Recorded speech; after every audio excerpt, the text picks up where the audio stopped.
but to be able to have a relatively smooth period, like we did before COVID, sir, for the most part, to be able to implement the measures that we have determined would be appropriate to bring Barbados back. And I am absolutely certain, sir, that if we are given that opportunity to be able to respond and to deliver, that all Barbadians will be proud, sir, of not just the decision-making, but with respect to the responses that our agencies can deliver once given the opportunity, sir, to be able to do. Let me also say, sir, that there are those out there, and sometimes, sir, when you listen to the public space, you have to ask yourself sometimes what it is they're reading. Because this government, sir, continues to publish in this space and respond as we can at the time, sir, with respect to the needs of Barbadians. And I don't want it to be ever said that this government, and certainly the Ministry of Finance, has not been responsive, sir, with respect to the needs of people. And the extent to which, sir, you have to balance, very clearly, you have to balance the short term with the medium and long term, sir, that we are constantly monitoring, sir, to ensure that the measures that we've put in place, that they can be as effective as we would like them to be. Very clear and conscious, sir, that the international environment is rapidly evolving, but to the extent, sir, and this is what is critical, the extent to which interventions like these can bring jobs, sir, to people and families and communities is perhaps the more substantive, sir, response that any government can deliver, because once we can get people, sir, back to work, and they're working a full work week, sir, which is the absolute critical thing that we have to have done, is perhaps, sir, the best absorption of the shock, whatever that shock may be, sir, with respect to helping people to be able to cope. And therefore, we will continue, sir, to seek out opportunities where we can get Barbadians job opportunities in the short, medium to long term that will help them, sir, to be able to support themselves and their families, whilst at the same time, sir, allowing the state, the government, to be able to respond, sir, to these long-standing issues. And the reality of our condition, sir, is that as a small island developing state, sir, the sea is always rough. And navigating these rough seas, sir, sometimes you can chart a course, sir, and then out of the blue, something happens and you have to respond.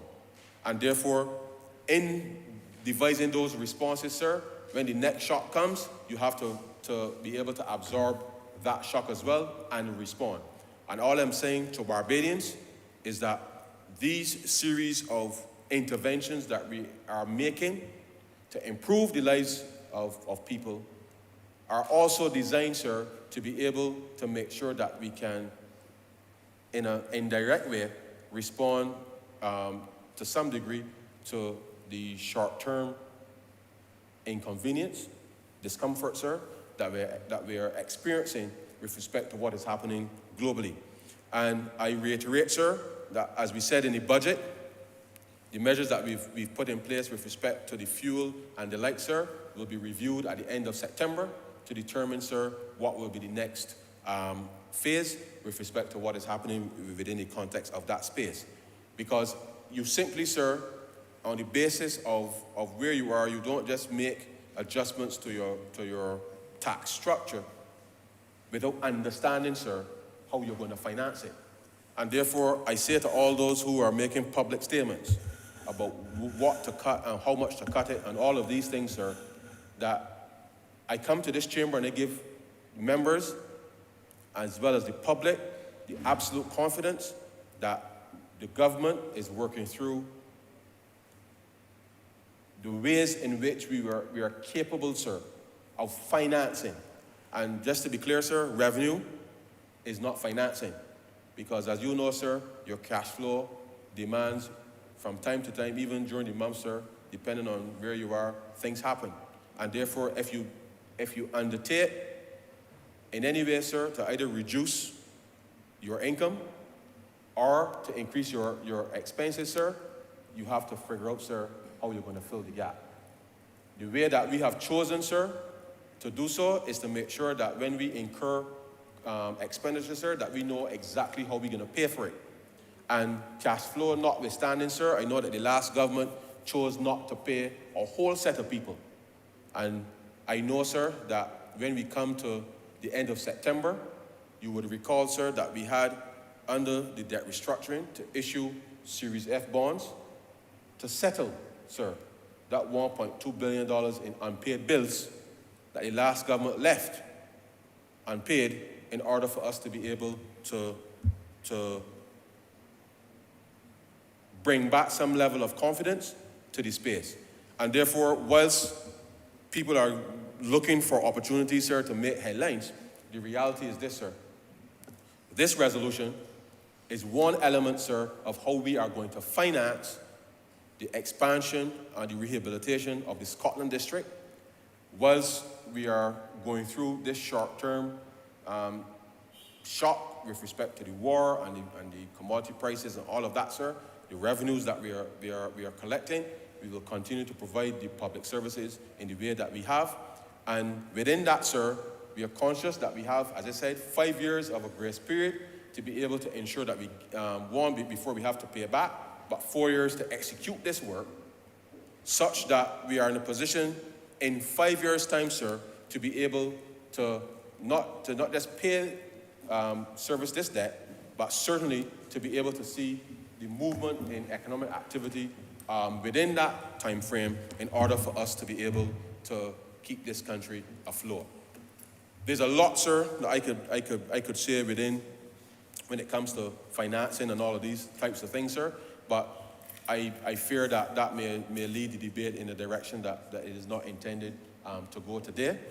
But let me say, sir, that as a tongue man, and I say this in all sincerity, as a tongue man, sir, I feel proud knowing, sir, that I've come here today to bring a resolution, sir, that will respond to my countrymen and women, sir, my brothers and sisters, in a way that a government certainly has not done, sir, since independence Barbados, to bring a resolution, sir, that is intended to make sure that we change the dynamics and the environment within which they live, sir, and that continue with the continued support and commitment, sir, with respect to the other public utilities and the capital works that are required to improve their lives, that I am absolutely proud, sir, that this Barbados Labour Party government will stand tall and proud, sir, and to have a very, very, very strong record, sir, of being able to respond to the needs of ordinary citizens where they cannot, on their own, sir, respond. And therefore, I hope and wish that over the course of the next 4 years, as these very, very important works are executed, that our country, sir, in the midst of all of the crises that we are experiencing, that we will be in a position, sir, to see brighter and better days for these people within the context of the Scotland district. And with those very, very few words, sir, I beg to move that this resolution do not pass.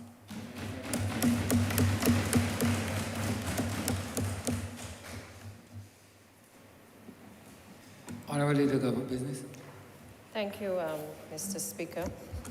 I rise to give my support to this very important resolution, which relates to the Scotland District Rehabilitation Project. First of all, let me commend the Honourable Member for Christchurch East Central, who introduced the resolution, introduced it from the finance perspective, and I know that as one of the members on the finance team, this is a project that has been very near and dear to his heart, as it has been to, I'm sure, all of us who have been in the Scotland District, and certainly those who represent the Scotland District.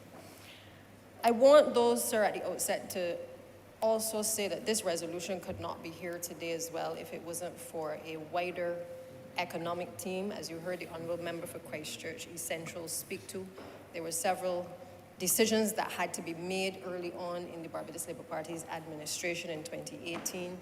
Those decisions related to making the relevant judgments as it related to our fiscal space, to being able to look holistically at how we were able to get the economy back on track. And it meant that we had to pull from amongst some of the best and the brightest, not only Barbadians, but persons outside of Barbados, to be able to get this country back on track. Mr. Speaker, I have not asked for your permission, but I'm sure that you will not, and honourable members will not have a problem with me mentioning the name of one person in particular who I believe, and certainly in my tenure as Minister of Transport and Works, has been extremely important to the process to get us to the point that we are here today, and that person is Dr. Kevin Greenidge, who is the Senior Economic Advisor to the Government of Barbados. I say that, sir, because Dr. Greenidge has been leading the charge with us, both the Honourable Member for St. Andrew and myself, the Permanent Secretary and others in the Ministry of Transport, to continue the great work started by my other colleagues, but also to help us to be able to work with the compliant team who is responsible for the building out of this project and making this project a reality. And he has been the key person on behalf of the government negotiating and providing us with the necessary information to be able to make this project take off. And so I really want to express sincere thanks to him and to allow the record to reflect his significant contribution in getting us to this point. The previous ministers also, sir, have been able to work assiduously prior to me. I want to mention them as well. The member for St. Michael West, Christchurch West Central, St. Michael West Central, St. Peter, Christchurch West, and St. John have all played an integral role and St. Lucie, in making sure that we have been able to work with the People's Republic of China and also in relation to the Exim Bank to be able to prepare all of the necessary documentation in order to get us to this point today. And of course, I would have to also refer to my colleague as well, the Honourable Attorney General and his team, because this could not be here today without the review of the necessary contractual documentation by both the legal team in the Ministry of Transport and Works and also the legal team, certainly through the CPC Solicitor General and the Attorney General's chambers. And so therefore, sir, I start there because I think it is important to pay due respect to the people who have gotten us to the point today where a lot of the long talk and the promises that have been made repeatedly to the people in the Scotland district is now being signaled today for the first time that the Barbados Labour Party administration has not only said it would deliver, but it is finally at the point through this resolution, sir, being able to deliver on the road infrastructure network that is necessary for the Scotland district. This loan, which is 230 million Barbados dollars or US 115 million, will be signed on the 1st of July. That is the tentative date that we have right now in relation to the final signature. A few months ago, back in February, Honourable Prime Minister would have signed off on the framework agreement, which would have indicated the government's intention to enter into this type of agreement. And we were able to enter into very attractive terms in relation to the loan, a period of 20 years for this repayment of this loan. As you heard from the Honourable Minister, that we have a 5-year grace period in which to pay back. And perhaps more importantly, the fact that we have the interest at 2%, which is highly concessional. And therefore, the long and short of that, sir, is that if we went to market, we would probably be paying 4 or 5%. And therefore, it is a tremendous feat for the government of Barbados to have accomplished. Now, What exactly is the Scotland District Rehabilitation Project? I think most people may be familiar with the Scotland District Authority Act. We speak of the Scotland District, most people tell themselves, well, that means that we're talking about the countryside. That means we're talking about where there are hills. It definitely is not done by you, Mr. Speaker, and it certainly isn't up by me in St. Michael's Southeast. But if we look at the legislation that established the Scotland District Authority, we would recognize that it was very specific at the time in terms of the locations that were identified. And it specifically referenced St. Andrew, St. Joseph, St. Thomas, St. John, and St. Peter. The reference to the Scotland District refers to 1/7 of our total land area in this island, and it is found in the northeastern part of Barbados. Now, one of the things I think that stands out for me is in terms of when I think of the Scotland District, apart from the beautiful landscape and in terms of when you see the ocean, it is obviously, the seas are a lot rougher than on the south coast and the west coast. Picturesque views when tourists come here, they love to be able to go to that part of the island. It is also hilly, but it is also affected by the fact that because of its location, it is susceptible to the northeast trade winds. And as a consequence, it is therefore susceptible to a lot of heavy rainfall. And because it is susceptible to heavy rainfall, because of the nature of the soil, it also lends itself to a lot of slippage, and it also lends itself to a lot of soil erosion as well. So this 1/7 of our island, we've had to pay particular attention to, because there are people who live there like us, who have, for whatever reason, have not chosen by their own means to be there, but found themselves there, have continued to live in these areas, and therefore, as Barbadians, as a Barbados government, we have a responsibility to make sure that if we can access the resources, that we're able to make sure that those persons are comfortable. The problems that started in the Scotland District perhaps got out of control. There was lots of slippage a couple decades ago, and it became more and more noticeable.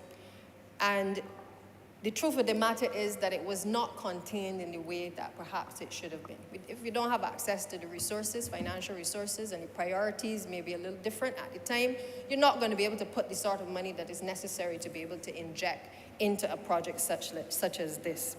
And therefore, the fact that the Barbados Labour Party back in 2007, before it demitted office, was prepared to pass a piece of legislation known as the Scotland District Authority Act, I believe signaled then its intention to make sure that we were able to start the process of really zooming in on this particular piece of our geography, and to try to find ways to ensure that the people who live there could be comfortable.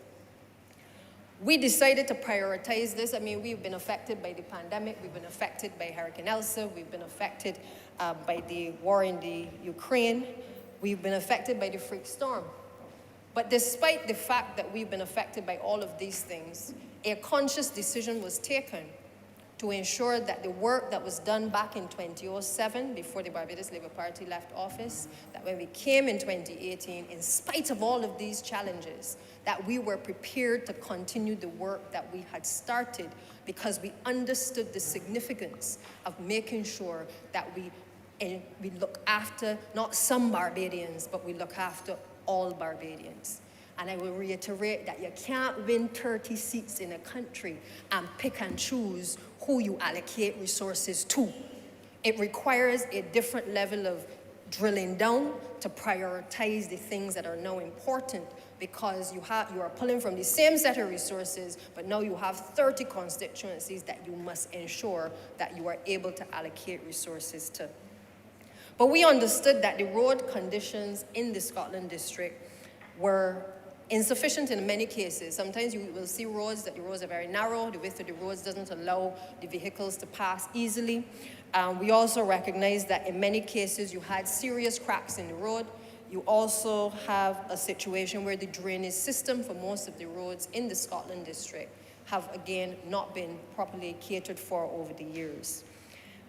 We also came to office, and I recall the tour operators at the time making the plea to this administration that many of their tour operation companies were not prepared to go along the East Coast because it was affecting their vehicles. The roads were so bad to get to the East Coast. People in Martins Bay had issues as well because the roads were so bad to get to places where on the weekend, many of us who live in the St. Michael and the Christchurch areas like to go down to the East Coast to get a little something to eat, some fish, drink some rum, have a little drink, and just relax and enjoy the coastline. And we understood the impact that it was going to have if we did not fix this problem, because not only is it a shame when Barbadians cannot enjoy Barbados, but when we invite people to our shores and we think that the only thing that they want to see is the nice sandy beaches and calm coastline, we were then depriving them of the opportunity to be able to enjoy going onto the East Coast, to be able to enjoy the scenery on that coastline because the roads were so bad. So I say, sir, that today is a very significant moment because in light of all of the challenges in the Scotland district, the Barbados Labour Party has remained committed once it came back to office to continuing what it started in 2007. And I say this to you, sir, that, you know, when the legislation was done in 2017, it was proclaimed in 2018. It was envisaged that there would be an authority known as the Scotland District Authority. And that authority, as usual, the minister would have appointed persons to the authority. And that authority was intended to prepare a management plan as well as a strategic development plan for the entity and for the Scotland District.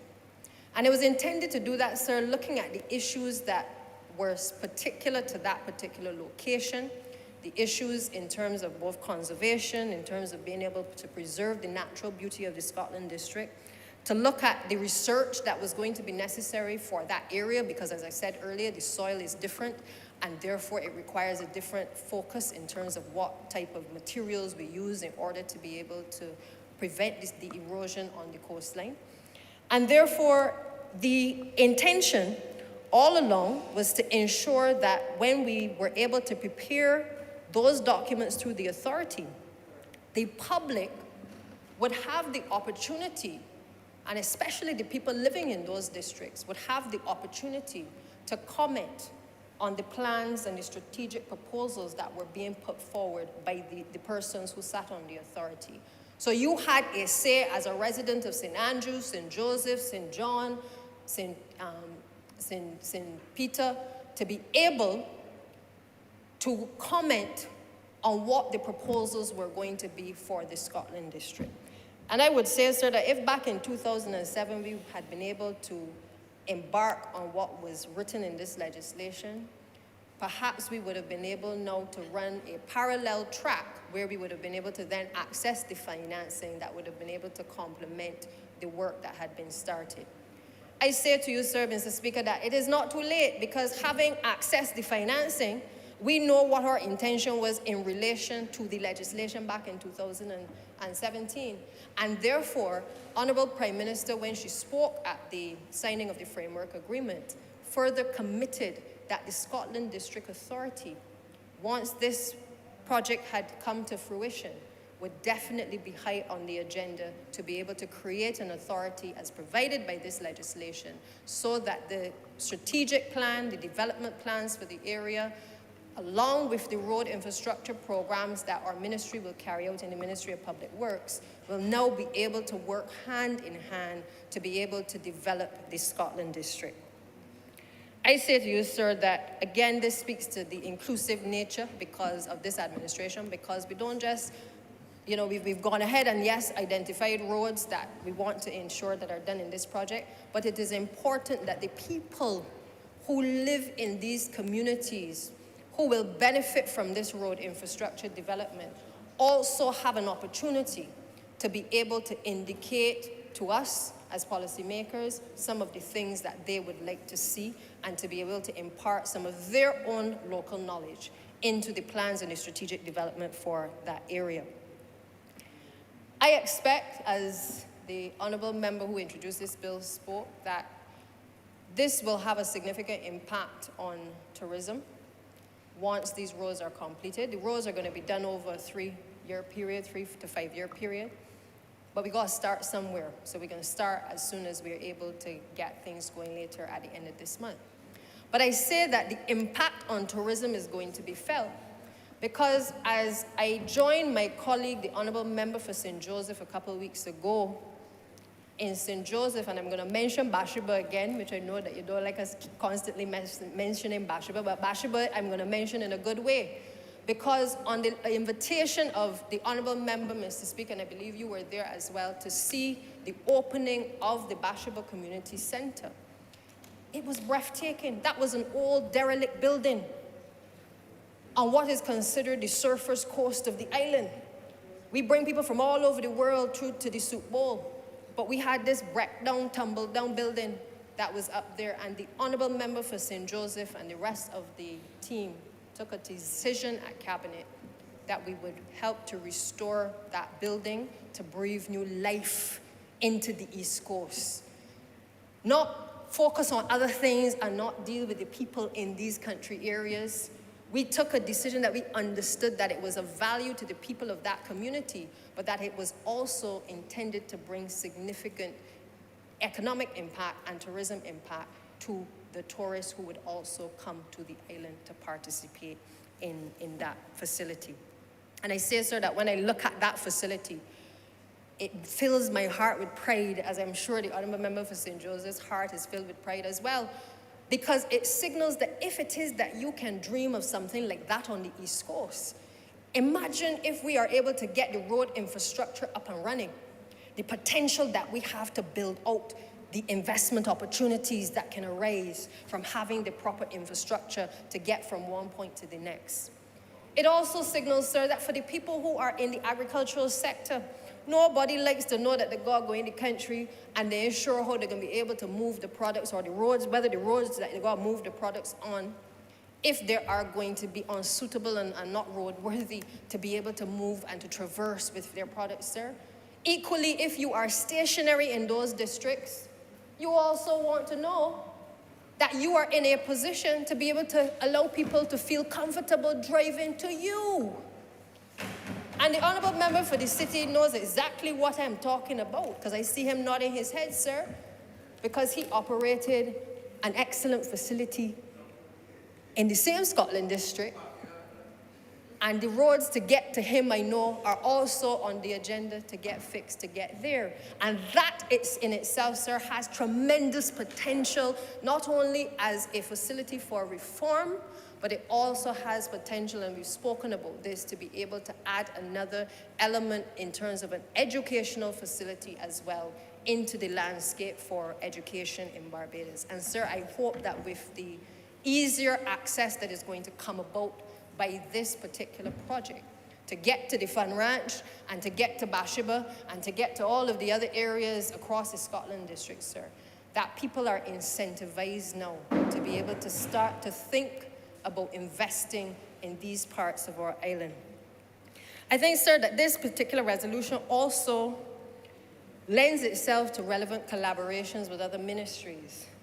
The Ministry of the Environment, sir, and I know that the Honourable Minister is extremely passionate about these issues when it comes to the environment. I'm sure if he speaks in this debate today, he is going to talk about all the forestry and all the vegetation that is necessary to ensure that while we are building roads, that we are preserving the gecko and we are preserving all of the reptiles across this country, sir. He will speak to those things because he understands that this is not just about building roads. This is also about ensuring that we protect and preserve the environment.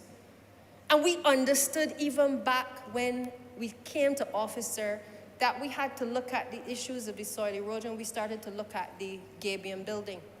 Number of men and women across this country, sir, were employed under the Ministry of Transport and Works to be able to go into the Scotland district to start to learn for the first time ever in their lives how to build gabions in this country. And sir, that work that has been put in over the last couple of years is going to pay dividends over the next couple of months, because it means that we don't have to import people in order to build gabions. that we can have our people working alongside other people to build the gabions and to reinforce the structures across the Scotland district. That is what it means, sir. It means that in terms of the continued preservation of the gabions, that we also have a cadre of young men and women who for the first time will be able to offer those services to be able to continue to maintain and preserve the investment that we are making by the value of this loan here today, sir. So I want to take the opportunity now to speak a little bit about the Complant arrangement. Complant is the contractor who is engaged in order to be able to carry out this work.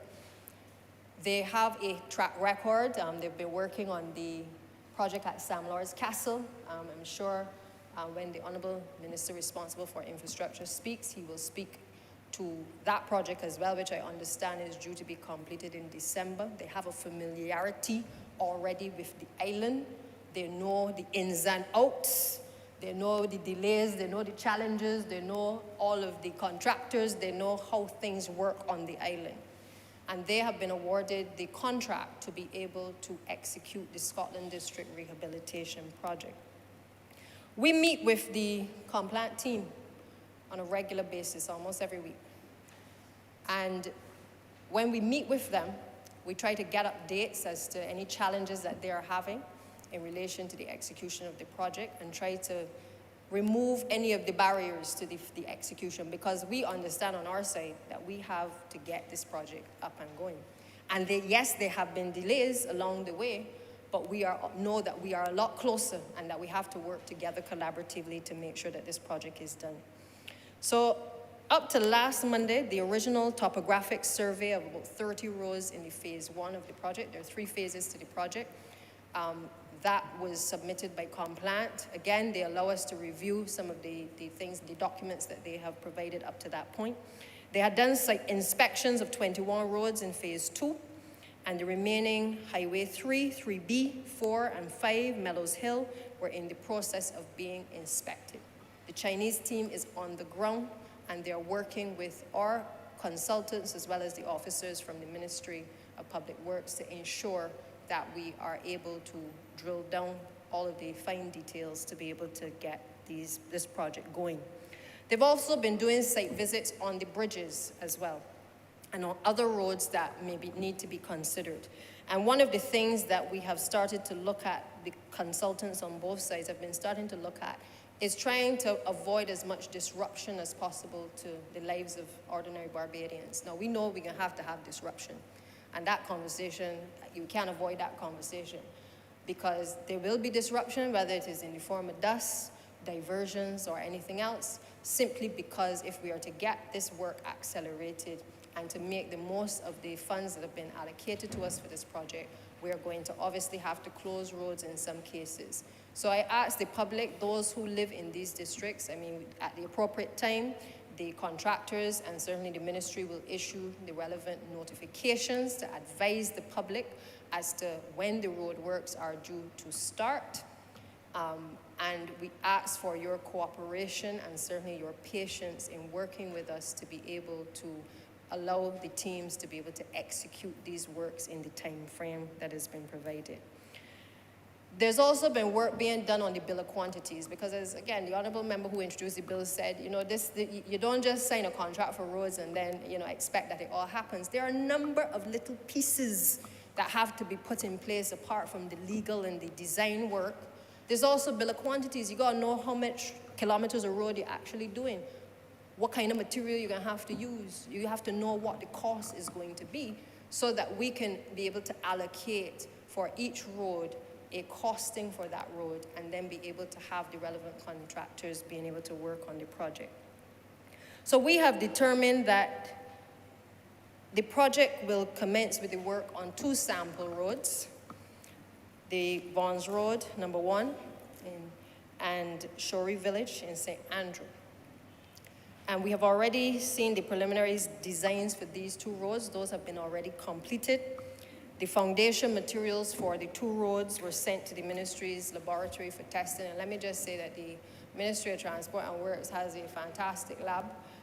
in need of some improvement and perhaps a fee restructuring, and we're working on that. The Honourable Minister of Finance will be happy to hear that.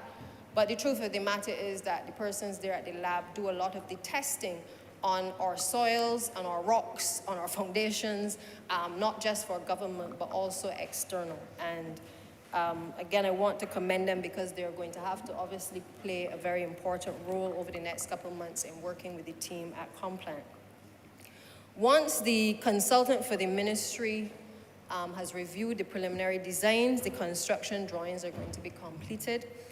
The contracts will be finalized with the contractors, and it is estimated that work on these two roads, this is Vaughan's Road number 1 and Shorey Village, will commence on the 27th and the 30th of June of this year. Now, sir, I announced those dates. I know the media has a way of when I make an announcement on dates, they then turn around 2 days later and call and ask me where the roads will start. So let me make it clear that this is a process. Our intention is to obviously start these roads at the end of June, God willing, weather permitting, and all things in place. It is our intention to get this project started. If for any reason it doesn't start, it means that there's a good reason for it not starting. Because once this resolution is passed, the next step is for us to move on to signing the loan agreement.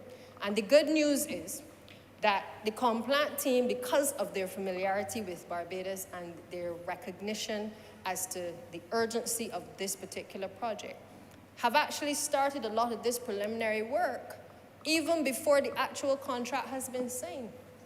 And that is testimony to the fact that not only have they been working closely with us on the Sam Lords project, but they also appreciate that this matter has been outstanding for so long and that we are acting with a degree of urgency because we understand how important this road infrastructure and road rehabilitation is to the people of the Scotland district. So our hope is the 27th and the 30th that we will be able to commence the projects on these roads. The residents in these areas can certainly stay tuned for further details in relation to the start of the works and any disruptions that may arise. But on its current trajectory, as I said, it is our hope that we will be able to start these projects on time.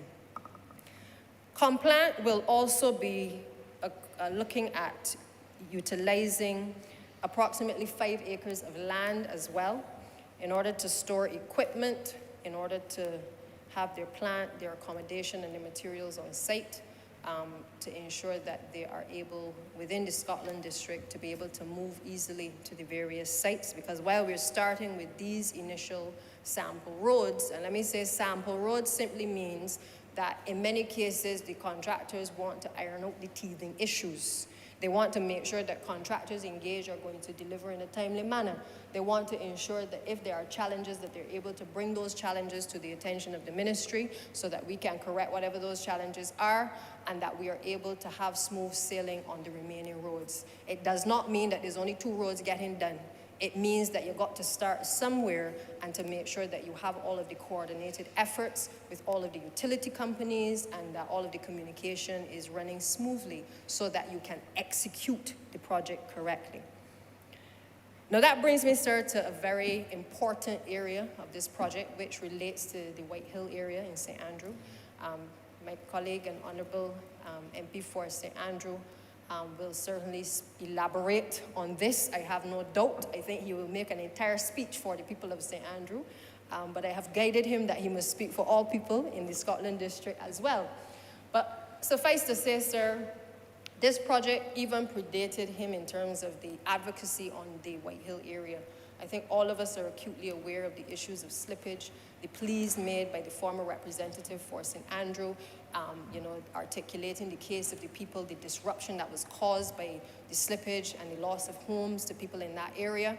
And certainly when I became minister and the Honourable Member for St. Andrew became Parliamentary Secretary in the ministry, one of the first things that we did, sir, was we went on, and he asked me one day, let's go Sunday morning, and we found ourselves in the parish of St. Andrew looking at the area of White Hill, speaking to the residents, sir, and trying to understand how this particular project was going to bring relief to the people of White Hill, understanding what they had had to bear for the last couple of years because we were not in a position to be able to respond to the challenges that many of them were facing there.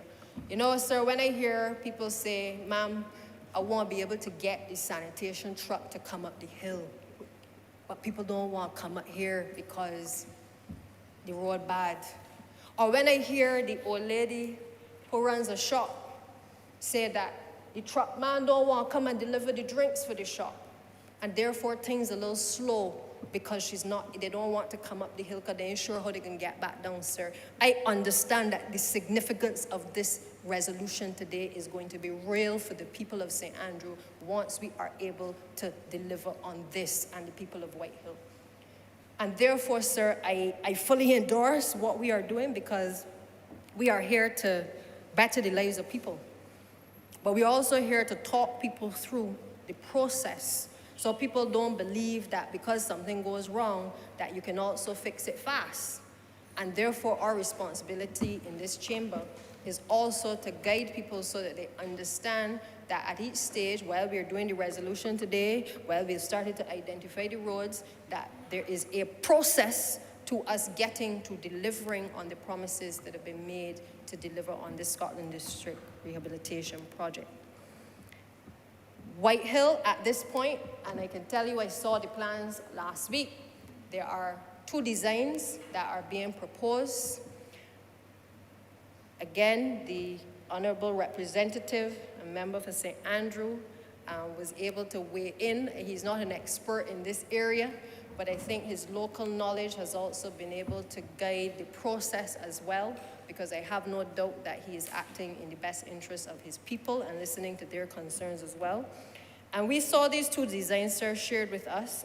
It is now for the MTW and its consultants to be able to review the designs, and the consultants are working together to be able to finalize which of those designs we will end up with. Let me say, sir, that in addition to the sample roads that I've mentioned before, this administration has given full priority to the people of White Hill. Because in addition to those sample roads, we have made it abundantly clear that in the first phase of this project must be the work rehabilitation in the White Hill area. We will get to the other roads, but we wanted the design work, the costings, and an understanding of what it would entail to be able to do this for the people of the White Hill District who have suffered so long because nothing has been happening in that area. And sir, I am happy that we are in a position that we are closer than we have ever been in terms of actually having the design work done, and it is now simply a case of making the final decision to be able to start to look at the bill of quantities and the execution of the actual work. One of the issues that the compliant team had looked at was whether, I think they were trying to determine whether a bridge would be used to reconstruct the area where the road had collapsed, or whether an alternative road needed to be built. And that really is, I think, at the crux of the matter in terms of the decision making on which design we will go with. Now, sir, this project isn't just about the road, it's about the drainage, it's about the culverts, it's about the bridges. And till I became minister, I really never appreciated how many bridges we had in this country. I must tell you, and I mean, I have found myself counting street lights if they're out. I have found myself looking at the areas that need to be debushed around gullies. I think once you assume this role as minister, you become a little bit more acutely aware of your surroundings and of infrastructure generally. You become sensitive to the concerns of water in a way that you perhaps never may have thought about it before, especially when people are not getting water coming to their taps or haven't seen water for a number of years. And so I have become more sensitive and certainly more acutely aware of the issue of bridges and the fact that in many instances we have seen the deterioration of our bridges across the Scotland District. When I asked, as a result of the Bordens Bridge, we had a situation with Bordens Bridge where it was felt that the bridge needed to be closed because at that time it appeared very unsafe and we weren't sure in terms of the weight that it could continue to carry. You know, bearing in mind that these bridges were built several hundred years ago, And in terms of our ability, even as respective administrations, to maintain some of these things, have not been very good at doing that, sir, over the years. And therefore, we have been very fortunate over the years that we have not lost any lives because of the lack of ongoing maintenance at a number of these locations. But the Bordens Bridge, and again, I toured with the Honourable Representative for St. Andrew, we had to make a decision that because what was happening was that people in the parish of St. Andrew, because so many of the bridges had been closed off and for such a long time with no decision being made as to what to do with them, found themselves in a situation where, especially with the rising cost of fuel, had to traverse long distances in order to get out to St. Andrew to get to town. Now, I am sure we can all appreciate the extra burden that is created by having to do that. But equally, we also recognize that we also have a responsibility to find the resources in order to be able to prioritize which bridges and which part of the network we needed to fix most urgently. And so we asked the officers within the ministry to do a comprehensive inspection of the various bridges across the island and across the parishes, particularly in the Scotland district. The truth of the matter is that the last comprehensive study was actually done back in 1985 by a company called Islands Engineering Group. And they did the survey on bridges and culverts. I said 1985, sir. I didn't say 2005. I didn't say 2015. I said 1985 is the last report on our bridges, comprehensive in this country. And therefore, that report at the time highlighted that a number of the bridges were either in fair to very poor condition in St. Andrew. It highlighted that there were 21 bridges actually in St. Andrew that were fair to very poor. About 8 in St. Joseph that were fair to poor. In St. Thomas, we had 7 that were found to be average. And in St. John, 4 were average to poor. But I have no doubt in my mind, I can hear the residents in these areas, I can hear Honourable Member for St. Thomas whispering under her breath that if it was at that state in 1985, well, I'm sure all of them now will have to be saying that they are poor, poor, very poor in terms of their condition. Because many of them, yes, Honourable Member, I don't think pop down is a parliamentary term, but I totally agree with you. I'm sure the public can relate to that. The fact of the matter is, sir, that having closed a number of these bridges, we have to make sure that we have a plan in place now to start the reopening. Fortunately for us, we were able to locate a bridge that had been brought in, a steel bridge that had been brought in a few years ago, a temporary bridge. Under the Barbados Party, before 2008. I am reminded that it was brought in by the Barbados Labour Party. And we were able to commission that the bridge would be demolished, the structure there would be demolished because it was unsafe, and that we would seek to have this particular structure, albeit temporary, utilized to be able to allow access for the people who live and traverse in the Bordens area. Now, sir, I just want to say quickly that, technology is changing, and, we had the benefit perhaps of the construction of these older bridges 100 years ago, 300 years ago, because at that time we were perhaps using the slaves to build the bridges. Today, technology has advanced to the point where we have steel bridges that in many cases are lasting 15, 20, even more years. And throughout the region, we're seeing a number of these types of structures being used. I beg to ask the question of my staff, well, how can a bridge that has been intended for being temporary become so permanent? And the simple reason is because the cost that has been touted to reconstruct a bridge is in the region of $5 million. To actually do the temporary bridges, however, we have been given some estimates in the region of $1 to $2 million, sir. So the fact that we have so many bridges that are in a state of disrepair, you can do the math. We can't repair all of them at $5 million back to the condition they used to be in. But perhaps what we can do by prioritizing them now, and in particular under the Scotland District Rehabilitation Project, is to look at those areas where, as a matter of urgency, we need to get those roads and those bridges back into operation and try to focus on those. So I want to make it clear, we can't do all the bridges under this project. But what we commit to is, with the assessment that is being done, being able to prioritize those particular bridges which will give easy access to the people living in those communities to avoid them having to traverse long distances in order to get to the places where they need to get to. This project will also, sir, provide not just the team at Complant with an opportunity to execute this project, but local contractors are being utilized as well. A number of the persons working on these projects are local people. A number of the people on the design teams are local. The companies here have been engaged in order to be able to assist the technical teams from Complant to be able to execute. We also will see through those companies engaged to do the roads that we're going to obviously have more employment being generated for persons involved in road building as well.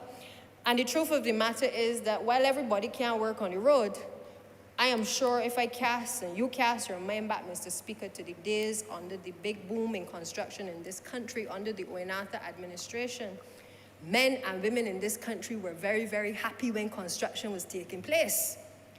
Men were able to afford to put down a drink at a rum shop and buy a round of drinks for the friends. Women were able to make sure, because the men were bringing home, in some cases, the little additional money in the household to be able to ensure that they could get the nails done, the toes done, look after your children, and put food on your table. So our thrust, when you hear us talking about growth, it is because this administration understands that when you focus on getting the unlocking of this type of financing at this level into the country, and you can get these projects started, it doesn't only allow the persons who build roads to get money, but it has a knock-on effect on the wider economy for services and service providers, which is why we talk about getting these projects and getting growth accelerated on the ground. There is an 80-20% split on the work in this project, and I want to stay on this point for a minute, because I remember a time when I was on the other side where decisions were being made in relation to Chinese labor coming from abroad to be able to come to do work in Barbados. And at the time, I think the percentage was 60-40 in favor of the Chinese. The Barbados Labour Party, through its negotiating team, has made sure that we not only protect Barbadians, but we also are able to work alongside people who have greater expertise than us to be able to help to rebuild and to restore our road infrastructure, sir. We ain't give way nothing to nobody. We are accepting the assistance by way of this level of financing, but we are also making it abundantly clear that our people must be at the center of the development of this country when it comes to road infrastructure as well. Too often we have had the situation where we want to sell out because we see easy money coming our way, sir. Not the Barbados Labour Party. We just bring you back to the table and have a conversation with you and renegotiate the terms that the previous administration did. That's what the Barbados Labour Party does, sir, because we understand, sir, that there may be people in your constituency, honourable members in the Scotland district whose constituents want to work on this project and must be given an opportunity to work on this project as well, sir. Therefore, there can be no qualm in terms of people coming in to do the work. I will repeat, the people who are working on this project look like you and me. We are working alongside the People's Republic of China, the Exim Bank, and the Complant team, who happen to have Chinese connections, but who have been our friends on the other side of the ocean for many years, and therefore we will continue to work with them to be able to build out the infrastructure of this country. As I said, sir, the investment that is being made in this is something that I believe, once thoroughly explained to the people of the Scotland district, is going to redound to their benefit. But if I look at the overall investment that is being made by the government of Barbados in relation to road infrastructure. Sir, it is very, very impressive, you know. It is very impressive. I looked at the sums of money that we had spent last year. We spent in the financial year 2020-2021, we spent about $38 million on about 26 major roads. Sir, on this project alone, we are spending $115 million US though. You understand that? Over a period of 3 years. We are also committed in relation to the IDB Global Roads project to spending $50 million US on roads in Barbados. And under the CAF program, another unlocking of $50 million US to be able to assist the road rehabilitation in this country. And that, sir, has nothing to do with the calls that I receive and the letters that I receive from MP after MP, including yourself, for roads in constituencies to have repairs done to it, sir. That has nothing to do with the ordinary day-to-day work. But one of the things that is interesting, because I was speaking to the Honourable Minister this morning who introduced this bill, and you know, all of us want to have all these roads done quickly. I got some in Southeast too that need doing. But one of the things that, from the finance perspective, that the Honourable Minister said to me is that, Minister, we need to unlock the funds that are available to us through this financing. And we need to prioritize that because we got to pay back this money.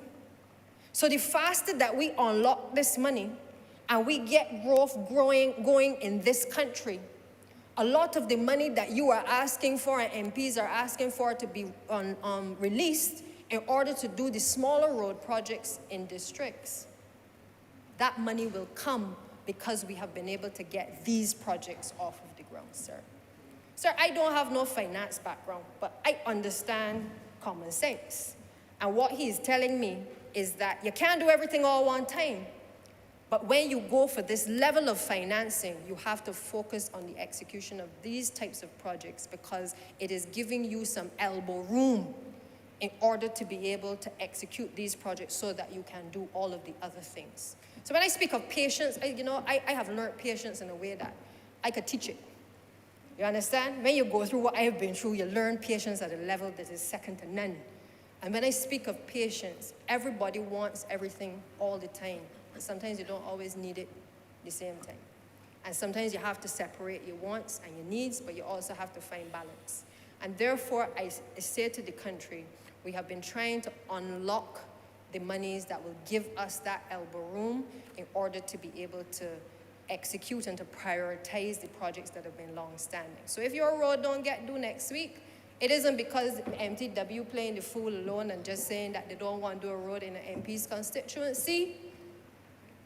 It is because we are also focusing on unlocking what is here today, and resources, human resources, are going to have to be used in order to help us to be able to get these projects off of the ground. Once those are off of the ground and they get going, we get a little breather and we can start back again to get some of those roads that have been neglected also started. So the repairs will come, the patching will come, the short roads are going to come. But I'm saying to you that there is still a process in order to give the finance ministry that elbow room, that they're not trying to dig deep where they don't have the pockets to dig deep, sir. We have been investing, sir, because if we don't invest in these roads, we can have a problem with the investment that we made in electric buses. Because while we boast about how silent these buses are right now, we can have another problem if we don't fix the roads and the buses start to break down. So the $22.5 million US that we've spent on these buses to get these 59 buses here requires us to run a parallel track where we make a significant investment as well into ensuring that we are also able to allow for smooth roads, particularly in the Scotland district, for people to traverse on. And to say the roads in town ain't bad too, but way better in many cases than the roads when you have to go into the countryside. So to protect that investment that we have made, and let me say here for the record that when I attended the International Road Federation conference just 2 weeks ago, I was pleasantly and surprisingly humbled by the attitudes of honourable ministers across the region who lauded the efforts of Barbados in moving in this direction to have a fleet of electric vehicles. Imagine Barbados is now being asked to help guide the region in relation to our transition to electric vehicles, sir. That we can speak to them and say, well, in addition to getting the buses and providing the specifications for what was to be ordered, we also have put in place the training mechanism to be able to allow our mechanics to be trained in that particular area. So to our credit, because you see, sometimes we talk about these things, we bring buses, but we do not understand fully the impact that we are making on the entire region and on the world. Because a little island called Barbados has started to punch above its weight again. And the rest of the Caribbean is also watching very closely to see how Barbados will manage on this journey, because it has started to do what it used to do many decades ago, sir. So the electric bus project, to our credit, is leading us in a direction where we can now even offer advice back to the rest of the region as to how we have introduced the electric bus fleet, sir. We can share our experiences, we can share the challenges, but we can also guide people. And perhaps that is another area for consultancy and revenue generation that perhaps we now need to tap into. And perhaps the Minister responsible for finance will be very happy to hear that as well. But it also means that we have had to spend money on modernization of other things, the electronic vehicle registration system. We've been putting $2.5 million into that. You've all seen the gantries going up across the island. And as that continues to be put in place in terms of the infrastructure, we hope that we can get to a point where we can actually monitor the registration of vehicles in an easier way. So our investment is not what we are just talking about today, but our investment is a wider investment that requires us to look at all aspects of the roads, to look at all aspects of infrastructure, to look at how we build climate resilient infrastructure as well across all government departments, not just in transport and in roads. It also requires us to modernize places like the licensing authority, because that was a hot mess. And thank God that we have been able to get to the point where we now have the BRA office, the Barbados Revenue Authority, back to the Pine location. Again, our ability to listen to the people and to understand that the people sometimes has got more sense than those who sit in high places. And if the public is saying it is taxing them to get to the Warrens area when they have to go to Pine and then go back to Warrens, then somebody got to listen and to figure out where the ball get dropped in order to make sure that the offices are reopened, sir. That is what we are talking about in terms of the modernization of the system that certainly I have responsibility for. Our investment is not just in roads, but looking at the users of roads, looking at the infrastructure of roads, the design of roads, looking at how people use the roads, how they use the services to be able to get on the road. That is what we have to focus on. And I agree, sir, wholeheartedly, that services like the licensing authority must be reformed. And we are in the process of doing a number of those things and rolling them out.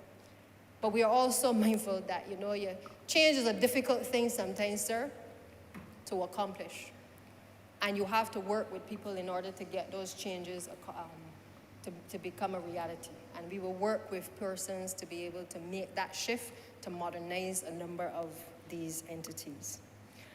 Sir, I want to just take a few minutes just to have a conversation too with the public, because the fact of the matter is that these projects don't just happen by accident. As I said before, a lot of work goes into us being able to accomplish these projects. We make a big deal about the groundbreaking. We communicate to the public that these projects are getting off the ground. But there are still some challenges to our ability to be able to execute these projects, sir. And I couldn't stand here today without being as honest and open as I'm about to be in relation to my concerns about these types of projects sometimes that we embark on. And I say that, sir, because, you hear from time to time that contractors haven't been paid in a timely manner, that monies haven't been released in a timely manner in order to execute works. one of the pleas that I would want to make to the Ministry of Finance is to let us look at the systems that currently exist in relation to the release of funds. Now, I know if you ain't got the money, you can't release it. Get that. But equally, as we speak in this chamber about reform and transformation, there has to be a body of economists, a body of accountants, a body of all the bright minds who understand how to juggle numbers that can sit down and look at the systems that we have and better be able to release the funds to contractors. Now, I ain't telling you release money when people didn't do the work. I'm saying that our systems need to be deconstructed in many ways to allow for the free flowing of those funds, to allow contractors to mobilize. If they can't mobilize for what, if it is because an officer hasn't sent up the file or information ain't been entered in the system, it is a delay to the people of this country in getting the projects off of the ground. The challenge we have is that we can't, as ministers, point fingers and say where the real problems are. So many times the ministers just have to take the brunt of the licks for things that we have no control over.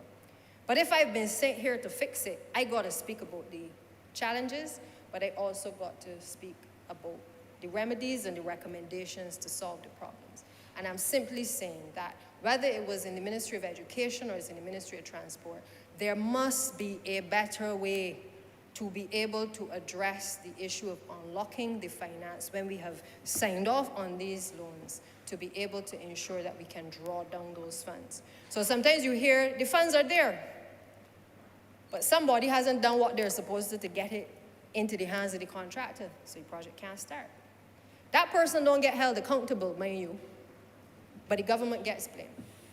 We need to fix those things because we need to deal with it frontally, and we need to understand that our actions have consequences. Because if we are not all understanding this whole notion that we must have growth, and that growth means sometimes going beyond the call of duty to make sure that you walk the file to where it is supposed to go, or that you pick up the phone and call the other agency and say, have you seen X or Y? Or that you call your fellow minister and say, but I ain't seen a movement on X or Y. The days are long gone where we can sit comfortably, sir, as a government and say, this is not a problem. You heard my colleagues last week talk about it. I've spoken about it before as well. We are taking steps to fix it, sir, but we have to keep talking about it, because if we don't echo sometimes the frustration, the public sometimes feel that we are all the same. And I ain't the same as some, sir. I can make that clear. I have been sent to do a job for the people, and that I know my colleagues have been sent to do, and there are some obstacles sometimes to the ability of us to be able to execute in the way that we want. But this money that has been given to us through this particular project, we want to make sure that when this is signed and things get going, that we don't have any frustration in terms of any hold-up in terms of the unlocking of the funds. Because the truth of the matter is sometimes contractors advance their own money to get the projects going. We have a lot of contractors in road building who are the standard contractors because nobody else didn't bother to invest in equipment to be able to expand the businesses. And that, sir, is another discussion for another time. But the fact of the matter is that those who invest in this area have been the beneficiaries of the road building contracts. And therefore, sir, it is important that if we are relying on people sometimes to take up their own money to get projects going, that we go and make sure that if they're owed money, whether in the Ministry of Transport and Works or any other ministry, that we find the money to pay these people. People cannot live on fresh air. They have workers who are our constituents that are coming to them and to us when the monies have not been released in order to get paid, sir. We have to do better. I want to say, sir, that we have looked as a government at the outsourcing, for instance, of capacity in these institutions, because what is happening is that you have the everyday functions of a ministry that has to be done, and you have the same officers doing those functions. But then we come as a very ambitious government, very forward-thinking government, and we want to accomplish all of these big projects where we've unlocked all of this financing. And sometimes we start off believing that we could get the same people who already stretched out to the max to execute the projects in a timely manner, sir. Problem number one, problem number two, and problem number three. Sir, it requires clearly that, and I know we've started the process, Honourable Minister, for Infrastructure, we've started the process of looking at the request for proposals with yourself and the Minister of Housing to be able to see how we can outsource capacity, because we need the human resources in many cases to manage projects.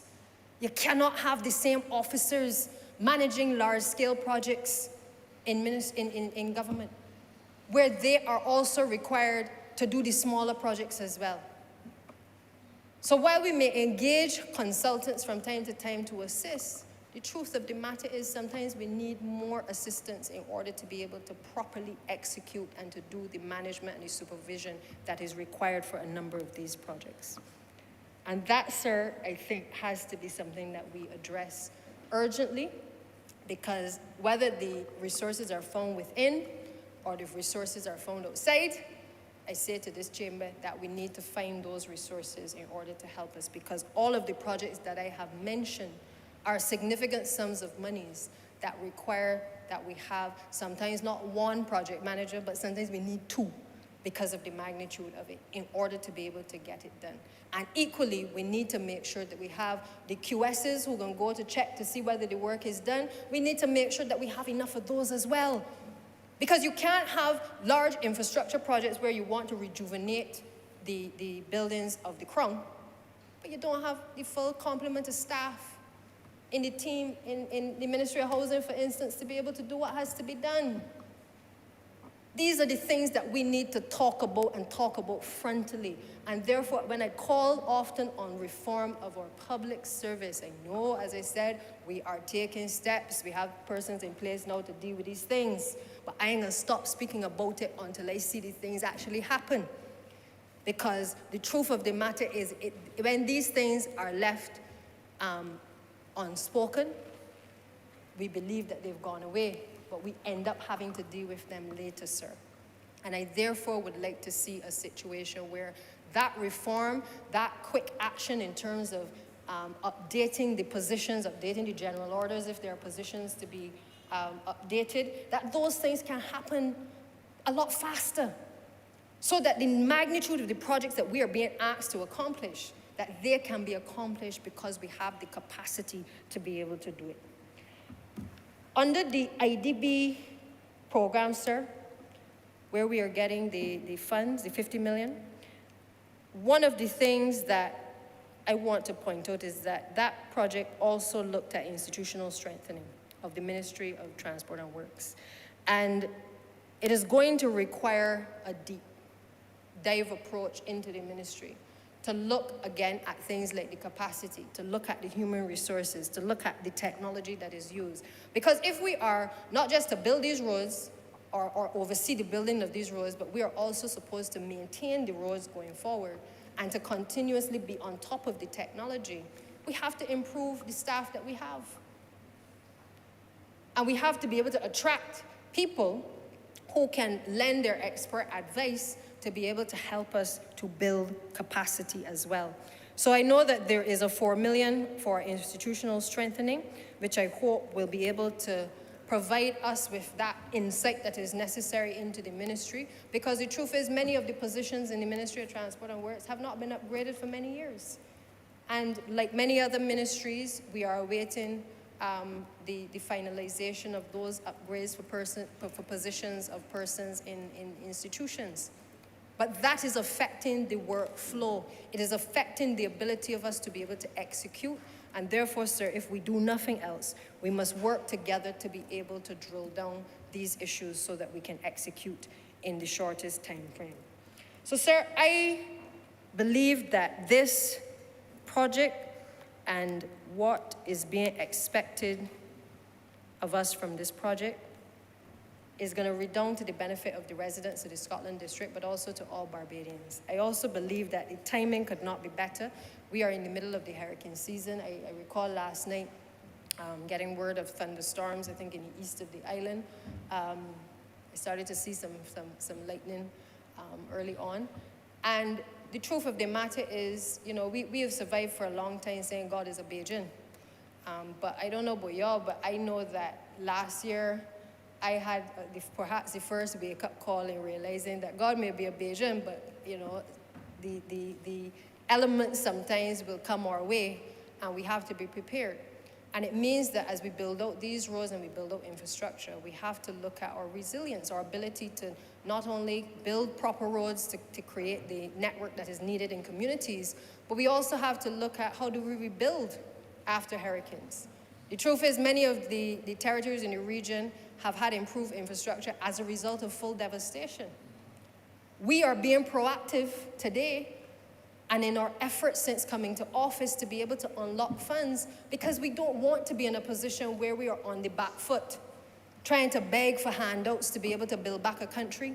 We want to be in a position where we can build resilient infrastructure that is able to withstand hurricanes at whatever category, sir, or to at least minimize the damage that is going to be caused.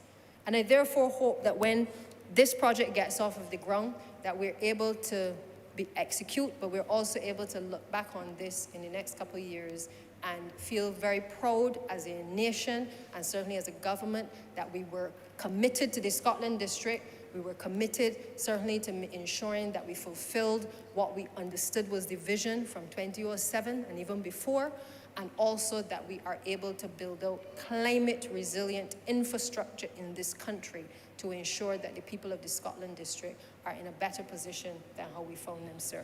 And so with those few words, sir, I want to commend this resolution to the House and ask honourable members to support it.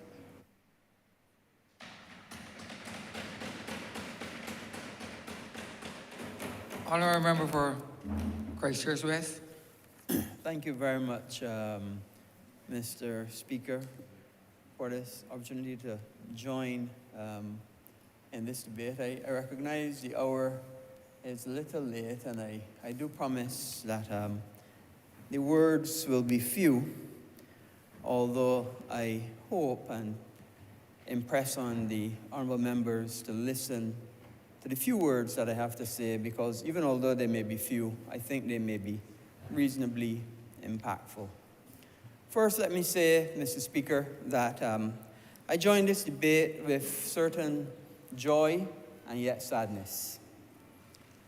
Joy because I am happy to see that we are now in a position to actually start the works and with the sample roads at Vaughan's Road number 1 and at Shorey Village.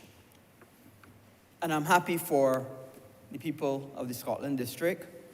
I'm happy for all of the local contractors that will get jobs to work in this project. But I'm sad.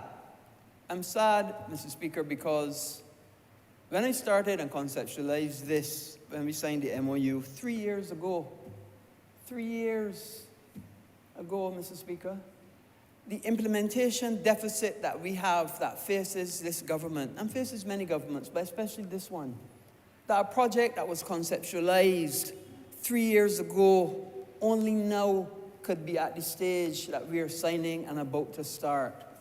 That is something we have to work on, and we have to work on every single day. The acting Prime Minister, Deputy Prime Minister made mention of it. And we have a significant problem in terms of getting things implemented. We can sit down and we come up with great ideas, put down great plans, put the plans on paper, show them to the country. But I remember a former member for St. George South, when debating in this honourable house, and you permit me to say Sir Louis Tull. Sir Louis Tull made it very clear. He was standing back there at the time, I think it was, when they were talking about the airport and the airport expansion. And the Democratic Labour Party people were getting up and saying, oh, we had a plan, we had a plan, we had a plan. And Louis Tull said, we can't land a plane on a plan. But that is the same thing. We have great plans in government, but to get the plans executed, to get things done, to get the financing, to get the loan, to then get the contractors, to get the Solicitor General's office to sign off on the contract, to get things actually moving. That is where we have been falling down. And that is where we have to focus, focus, focus. Get things done and get things executed. So happy, but we know there's a lot of work to be done. And that work is on execution. You know, there's a new head of the Democratic Party. And you know, when there are 30 seats on one side and on the other, sometimes we lose our political craft. But I've been in this honorable chamber from 2003. And I know the cut and thrust of politics. And I know that when you have to put lashes, you have to put lashes. And this side of this bench and this honorable house is well known for lashes getting put on the Democratic Labour Party, whether they're inside or outside. And I could put lashes when I have to put them, Mr. Speaker, because I hear people talking about debt. And you know, it is interesting to hear the people on the other side talking about debt. Because when they talk about debt, you first got to say, when they were in office, they took Barbados to be the third most indebted country in the world. And now got the audacity to talk about debt. Well, we can talk about debt. Yes, we can go into some debt to build some roads. But that is debt where people could see the benefits to Barbados. Where can you see any benefit when they took us to being the third most indebted country in the world? Where was the benefit? But there wasn't none. The reason there wasn't none was because they were borrowing to pay salaries. And why were they borrowing to pay salaries? Because nobody would lend them the money. Because they had downgrade after downgrade after downgrade after downgrade. And for now, the Democratic Labour Party had to come and tell us about that. But they can't tell us nothing about that at all, at all, at all. Nothing they can tell us about that. We fixed the debt problem that they had. We had upgrade after upgrade after upgrade, 7 at one time. Not a downgrade. So, Mr. Speaker, whether inside or outside, let me tell you something. This Barbados Labour Party ain't forget how to take on people. This Barbados Labour Party knows how to fight. And let me tell you, I am a fighter. Win, lose, or draw, I am going to fight. And I'm going to fight for this Barbados Labour Party, and I'm going to fight for the people of Barbados, because the people of Barbados deserve the best every single time. That is what the people of Barbados deserve. Mr. Speaker, let me tell you something, right? This country has had problems.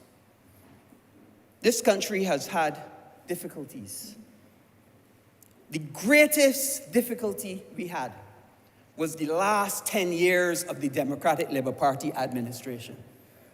Ain't no joke. You look back and you see how people that were approaching middle class get dropped back down to poverty.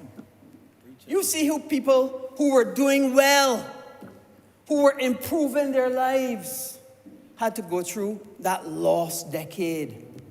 You know, Mr. Speaker, when I was on that other side, I would often say, you never had growth in the 10 years of that administration. No growth. Not more than 1%. And the only benefit of growth that they had at any time was when they carried inflation to 6%, so therefore they get growth at 0.9% because of inflation and not because of the work that they did. But I was so proud to see the International Monetary Fund and the IDB come out and say that they're projecting 10% growth for the people of Barbados. And that's what we need. We need growth. And growth gives us an opportunity to enter into a debt for 2%. When they were in office, Mr. Speaker, their debt used to be 9 and 10% if they could get somebody to borrow from. And when all the sources to get people to borrow from dry up, then they say, okay, we're going to print money. We're going to print money. Printing $50 million when the month come to be able to pay salaries.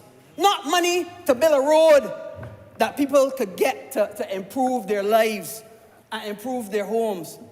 Not money to buy equipment. Let me tell you, when we came to office, we bought $5 million in equipment on one side, $10 million in equipment on the other side. We started to do roads where even the ministry, even the chief technical officer and the permanent secretary and the deputy said, well, since we came to office, they never see so much roads doing in Barbados yet. Because that is what the member for St. Lucie and myself, we got to work. We put our sleeves up and we got road after road after road, followed on by the member for St. Michael, West Central, and now for the member for St. Michael, Southeast. And that is exactly what we do. We ain't sit back on the golf course like one of them ministers on the other side. Want to know what time is tee off time? That's not what we did. We got in there and got roads done. You know, there was a time when everybody was saying, oh, pothole, pothole, pothole. You don't hear that now, you know. You hardly hear it. Yes, they do have problems when you don't get access to the bitumen. Yes, and then therefore they can't be doing it. But you do not hear pothole, pothole, pothole like you did one. Well, I even saw somebody saying, oh, what's up, bug it up, bug it up, bug it up. But that's what it was. But we improved it and got it better. And where we couldn't do roads, then we did what Mr. Tudor calls the Duguay technique. We took the mill and pave from previous roads and repurposed it and put it where there was no road, roll it in and spray. That's what we used to do. So you waste nothing. You take all of the mill and pave that would otherwise gone somewhere else, and you take it and you repurpose it where there was no road at all. And that way we were able to get even small community roads. Well, even if you go into the botanical gardens now, full of all the mill and pave stuff that we did, it needs rolling and it needs spraying, but it has provided a road infrastructure even in the botanical gardens. They call it the Duguay procedure. I don't know. I ain't patent it. I promise you I did not patent the procedure. But, Mr. Speaker, this is important because the people of Barbados have to understand and have to remember what is at stake. What is at stake is your future.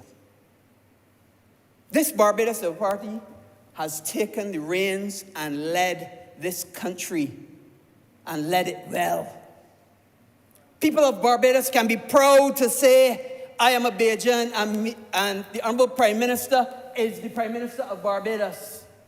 Can be proud to say, we can be proud when the other people was the Prime Minister. They usually hide in boat, but in boat saying, wait, what happened to Barbados though?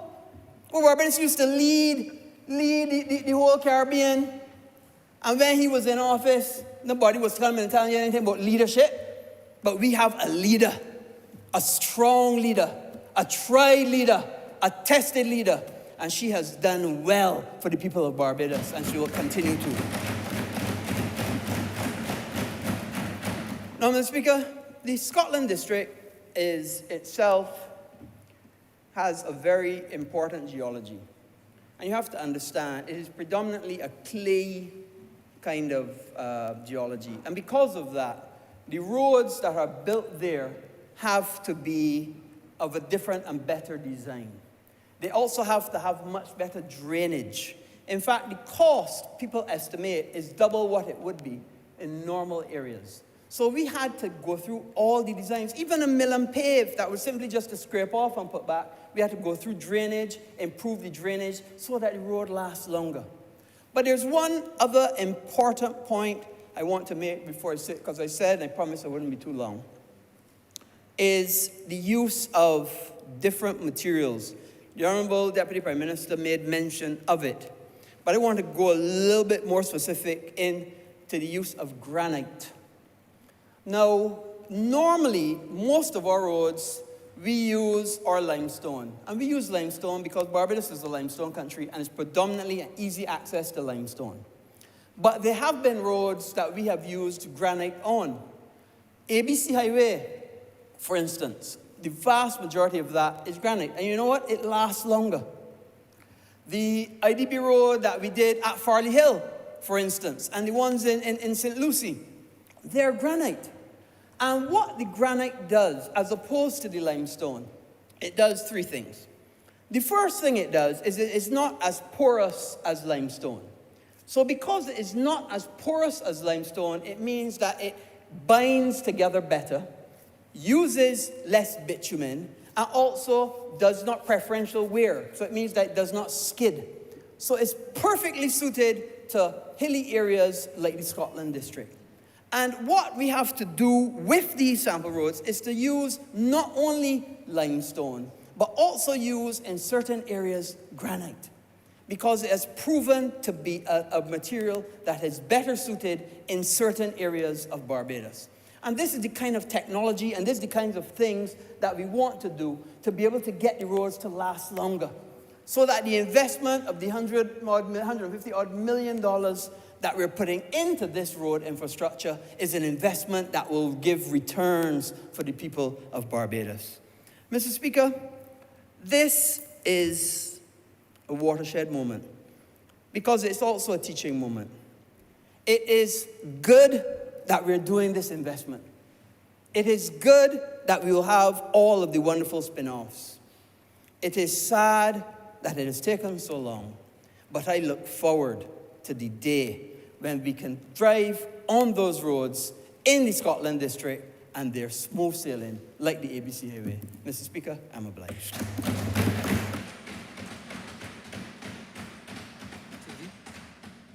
Honourable Member for St. Thomas.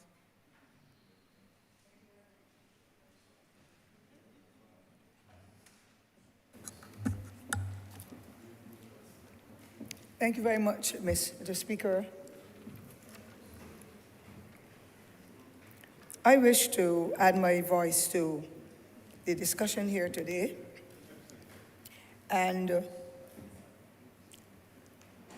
to support the venture in relation to the upgrades of roads in rural Barbados, particularly the Scotland district, of which we know 1/7 of Barbados is in the Scotland district, and therefore it spreads far and wide in the various constituencies across particularly the northern and the eastern part of the island. I would seek your permission, sir, if you will allow, to make mention of a few names of persons who would have been Trojans in helping with the building out upgrades of roads in the parish of St. Thomas from the depot end, because that is all I rely on now, in the light that I am waiting to be able to get some of the nylon roads that my colleagues are enjoying. And so I can tell you, sir, without a shadow of a doubt, and the honourable members of this chamber and beyond, that the Bagatelle depot staff over the last 20 years, under my watch meaning my management, my responsibility as member of Parliament, did excellent work. I do not know if they spoke with whoever would have been the minister or the permanent secretary at that time, but the quality work they did through a Cleo Marshall, a Darcy Ford, and Anthony Brathwaite, who is still now helping with the Gabions in St. Andrew because of the expertise that he had. Mr. Patrick, who is still there with us, but mostly in the northern area now in St. Lucie and St. James because of the challenges there, as well as the young lady now, Tracy Reed, who can be called on any time to assist because the situation in St. Thomas is bad. And I'm not blaming this government, except that I saw other people get in and I felt I should get too. But I understand that the cake has to be cut up. And so I'm waiting patiently like Job. And I am praying that the next step will be in the most beautiful parish in this country, St. Thomas. The residents are unhappy, but it is not without me trying.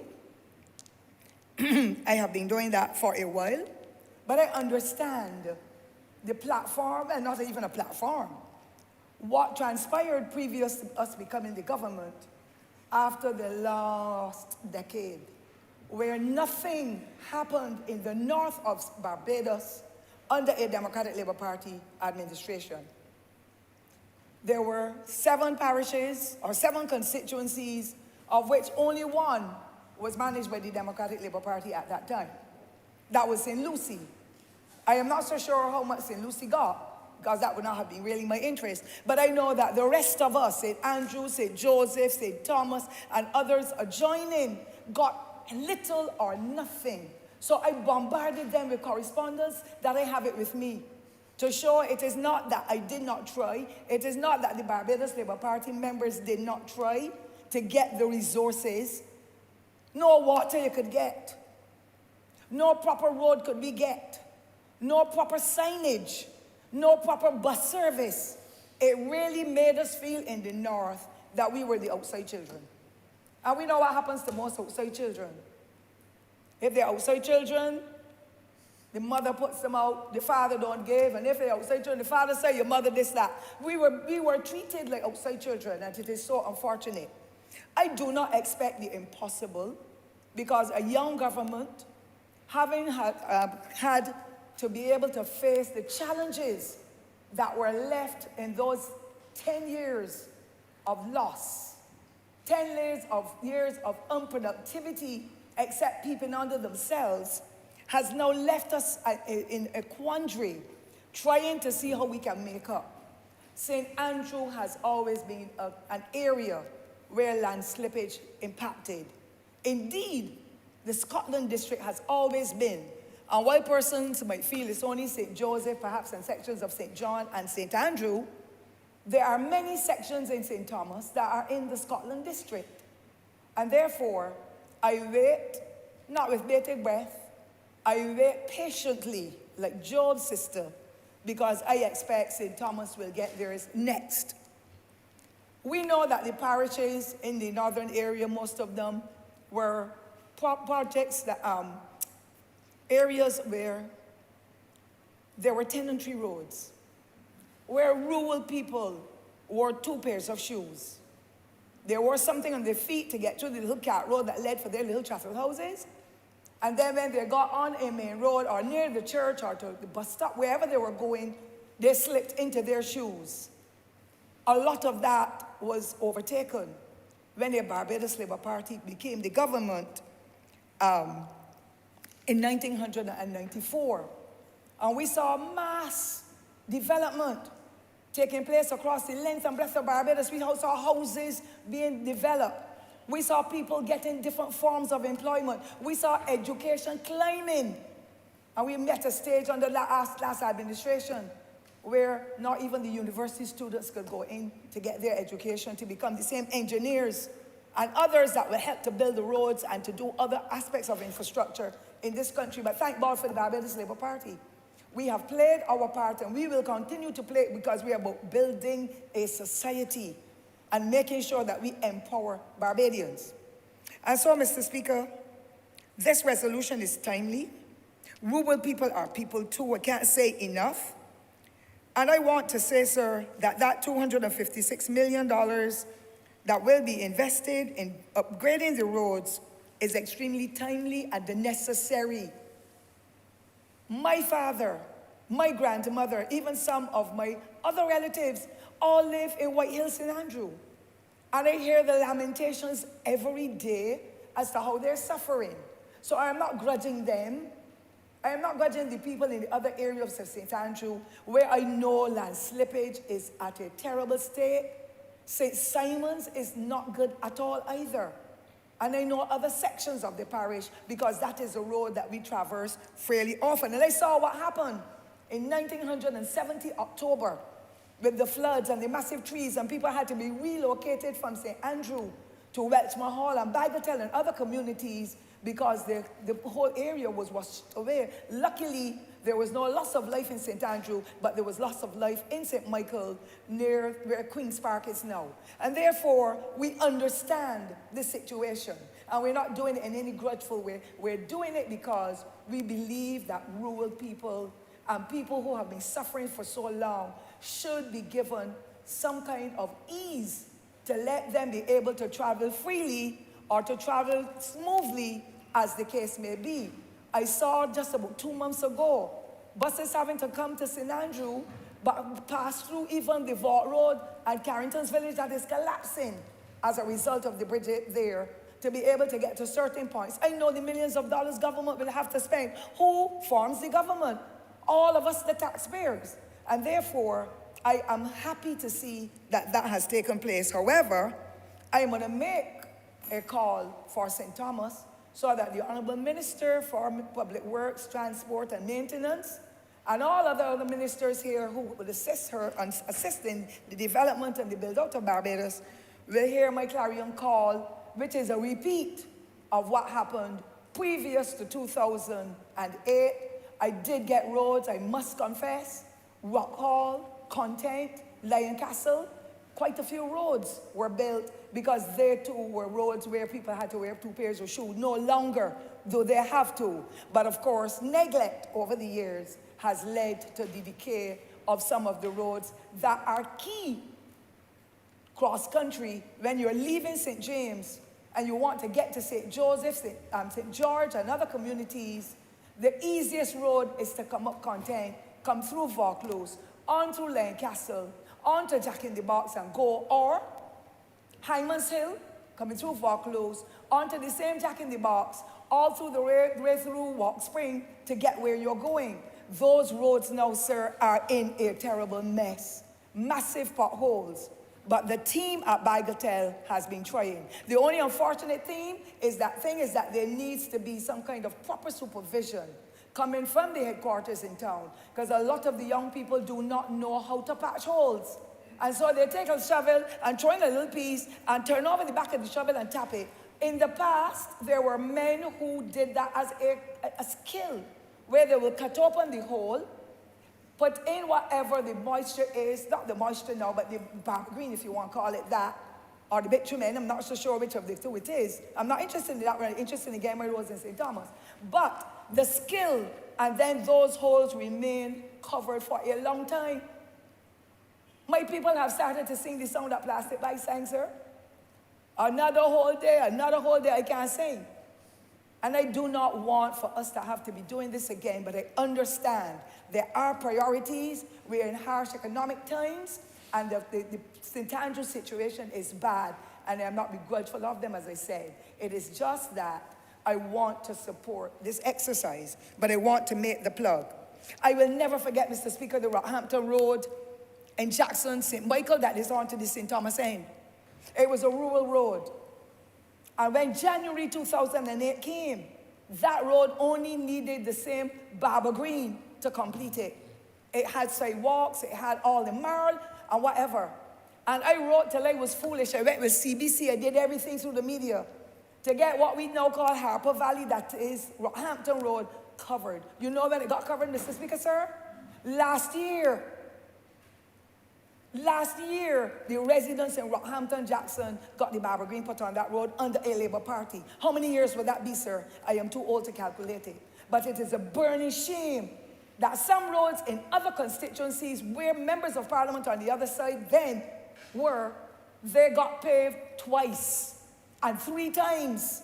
While we were in St. Thomas suffering as though we are the people from backwards community. We are proud people. We're going to support what is good. We're going to condemn what is bad. And I condemn the Democratic Labour Party for that selfish, wicked act of not doing anything for us in Northern Barbados because the seats were won by mostly Barbados Labour Party supporters. It is a shame. So, Mr. Speaker, my roads I will call that require, my bridges that require maintenance. And I'm not doing it here because I've already officially written. And you know, some people don't know what you do quietly, or when you make promises to say, I am working on this, we're trying on that, they don't understand. And the critics will be there. So what? Jesus Christ was the perfect man. He got criticized. Who am I? Who are you? Who are all of us? And we know that we're only here for a time. But we are all here with the interest, the love, the respect, the care for the constituents of our parish, of our constituencies, and the entire Barbados. That is what a Barbados is about, the Liberal Party is about. It's about equity, service, transparency, and everything else, sir, that can go with it. And so I want to just identify, in the limited time I have, what is happening in St. Thomas and the challenges that we have, so that the Honourable Minister, with her keen ear, the first female minister ever, as far as I'm aware, to become the person managing the Public Works Department, I know that the empathy and soul will be there, and at some time sooner rather than later, we will get that help. So, Mr. Speaker, I am talking about the heart of Barbados, and I keep saying it all the time. When you destroy the heart, you destroy everything. The brain too, but the heart of Barbados is what St. Thomas is. And so, when you look at the places, we call it places of interest, to get to the flower forest, you can come through St. Joseph, but generally, people come through St. Thomas because they're coming from the West Coast and so on. The visitors and the locals alike are all exploring the island. And to get to flower forest, it is a travesty to go Bloomsbury if you're coming from the Sturgis location. For Wetchmahal Gully, it is a bigger travesty if you're coming from Sturgis or Carrington's Village, or if you miss at all, Mr. Speaker, and come up Fortress Hill from Rock Hall, and you miss and make a right turn through by Vaucluse, by Challoner School, Crapold will smoke your pipe, sir. Because the business people with the coaches have instructed their workers, do not trespass on that road. And if you look to the left, Mr. Speaker, where Ericot is, a little community, cul-de-sac, snugly put away in one of the biggest areas in the Scotland district in St. Thomas.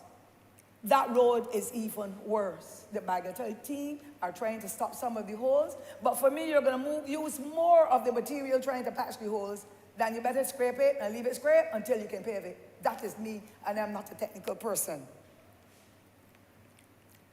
To get from Earthworks, that is another travesty. You come up Content Hill, and you make that right turn. Shop Hills Bridge now is leaning on a side. 3 big cans were there for the last 3 months. Somebody took away 2. And it has dropped for more than a foot, Mr. Speaker, sir. Right in the area where that young lady who was one of my former students, Yannicka Yearwood, got killed. So Shop Hill too is in a mess. Vaucluse Road near the racetrack where that well was capped for some time now, that road too, the rain that fell today, I'm telling you, Mr. Speaker, sir, it has about 2 feet of water. Nobody can pass. People have lost their vehicles. The engines got damaged as a result. So I'm saying the interior of the island has got to be treated differently. And I am sure, I am praying, I am confident, I should say, that this government will assist. I don't want it to be this time next year, though, because by then it will get worse. So I'm waiting patiently for St. Andrew, St. Joseph, and the other areas in the Scotland district that will get some of these millions of dollars, that St. Thomas will get theirs as well. The Freedom Village at Rock Hall is one of the best things that ever happened to us. Visitors want to come there. They want to pass by St. Thomas Church. They want to see Port Vale Factory. They want to go to the Freedom Village. They want to get to Fortress Hill. They want to get to Wetchmahal Gully and Harrison's Cave and so on, but there's no good road taking them there. So you understand, Mr. Speaker, sir, the extent or the detriment to which these challenges are. Don't even talk about Mount Hillaby at all. Mount Hillaby is shared by the Honourable Member for St. Andrew on the left going up the hill, and on the right is in St. Thomas. Mount Hillaby needs help. That too is in the Scotland district, and there is a lot of there are a lot of challenges in there. I want to say, sir, too, that it is so unfortunate when we had bridges, like the Bloomsbury Bridge, when I had written officially to the Honourable Member on the other side at that time, asking for the location at Bloomsbury that has dropped for almost 5 feet. And I see that the bus taking children to the Allen School and to Grantley Adams having to traverse that road. It is extremely dangerous. And all I wrote to ask, can the government acquire 10 feet of the road on the right going in the easterly direction from Sturgis in that same area that we call it the Pond Hill and the Bingtree Hill? As a little child going there, we ramped and waved all over that area, and nothing came out of it. And I'm sure that if there had been a shift to the right of that road would be a better road and a safer road with gabions and all that. It would have made a difference. I am fearful of that particular road, Mr. Speaker. St. Andrew would get marooned if we don't do something about it. And so I'm supportive of the exercise. They have been waiting long. They deserve to get it. I am wanting for us to get ours next time, Mr. Speaker, sir. Simple things, Mr. Speaker, that Bagatelle Depot did that blessed my heart. And I'm waiting patiently for a project. It is simple. I have indicated to the permanent secretary, if you need the 400 blocks at 12 inch or whatever, I am willing to pay for them out of my pocket. Mr. Speaker, it is one of the most dangerous roads in the parish. Right by the post office at Welshman Hall, if you're going down to Highland and Stony Gully, a bulging is in that road, Mr. Speaker, sir, that I do not know who built it. I would have to call it a storm mason, like how in 1955 we had the storm carpenters and so on. If a bus is going to Lion Castle, Mr. Speaker, anything else coming up from that area in the bottom of the hill by Stony Gully has to wait until it comes up. It is now overbearing because motorists are no longer patient. I am seeing some madness on the road within the last year. I am not understanding, and therefore I do not want any accidents to happen there. I don't want any injuries or loss of life. And that is all I'm begging for. I literally beg. And I offer to give them. I am hearing now that an engineer has to come and look at it. Well, I thought that engineer had been the one that put it there. And therefore, that eases the tension of the people in the parish of St. Thomas. If that could happen, Mr. Speaker. I am grateful that the Honourable Minister, who would have probably given an instruction to the Permanent Secretary, has given me some mirrors. Because the way people are driving, there's no way that you can get into Allenview where people live. I'm not looking at now the cave without being able to see what's coming down Sturgis Hill. So that has happened. Bryan's Road, similarly, a mirror was put there only 2 weeks ago. When it comes to that junction coming from Canewood Road to lead you on to Lears, Mr. Speaker, most dangerous always accidents, a whoop mirror has been put there. So something positive has been happening. And there are a couple other mirrors that have been put in place to help residents and motorists and so to be able to maneuver as they travel on the road. So I say kudos to the ministry having acted in just 3 weeks' time of asking for that to happen. Before, I couldn't get it. I could write for now till the cows come home. The Dems did not look at me. You got a safe seat. So I had 1994 with him, and I had 14 years when I could do it on the cell. As though the money was coming out of their pockets, and we saw the spillage up in Christchurch with the sewage. We saw the wastage with Cave Hill. We saw so much madness going on. Now is the time for the Barbados Labour Party to get with it, continue to focus. We said stay the course. We're going to focus. We are ready to make a difference in the lives not only St. Andrew, St. Joseph, Christchurch, St. Michael and so on, but all of Barbados. I am waiting patiently for St. Thomas to get there, sir, and I know it will happen in due time. Chapman's Village is another area in the Scotland district, Mr. Speaker. That bridge I wrote in about 3 years ago, asking for 5 bridges to be examined. That bridge had been broken before. There is a terrible watercourse there, and that is another challenge. And you know, Mr. Speaker, sir, that when the mechanization of the sugar industry really started to build out, many of the plantation owners closed what we would call gutters that will take water off the main roads. They cut down all of the cuscus grass and the guinea grass and so on the hedgerow and paved and put soil so that the road, it was more accessible for the trucks and the different pieces of equipment to get onto the land. As a result of that, Bridgefield Road is no road now, sir. And that is one of the major roads that needs to be repaired because there's no gutter. All the water is coming down. I am seeing now it looks as though persons have been filling in what I will call a natural suck right opposite the church. And as a result of that, whatever little slipper drain was there, all of the debris, so everything now is gushing, going down to the double bridge, that the only thing is holding up, that there's a breadfruit tree. The one in Carrington's Village, the only thing that is holding that up is an ackee tree on a piece of land that my mother has. And I'm saying we need to be more proactive in matters of that nature because people's lives matter. And that, to me, is extremely, extremely critical. Finally, Mr. Speaker, the extension road for Sturgis, the agricultural extension road, under the administration of the Democratic Labour Party, Mr. Speaker, that wouldn't touch it. I would have spoken about that previously. I'm going to speak on it again, sir. Excuse me. Because if you go into Allen View and you go anywhere near that Harrison's Cave, now managed by Chukka, you cannot get back out if it becomes impassable. Because that access road is so bad. That is what I will call a cat road again. A former member for St. Joseph, Sir Richard Cheltenham, he would have been the person who had in there, and it is exclusively agriculture. But people cannot get in and out. That too requires urgent attention if we are to care for people in the way that we should. Because whenever we get bad weather and the trees fall, we're going to be suffering. The other thing about it, Mr. Speaker, even though Gary Court and those communities are shut off, and the roads are so bad, and the government buses are traveling on those roads. So, you know, the locals' cars and the other vehicles are being damaged. The government buses and so are being damaged. But not only now the chassis and the brakes and whatever parts of it that I don't know the rest of the names, and nor do I care. I know that it is the taxpayers of Barbados' money. But trees that collapsed, they were blown down during Tropical Storm Thomas last year.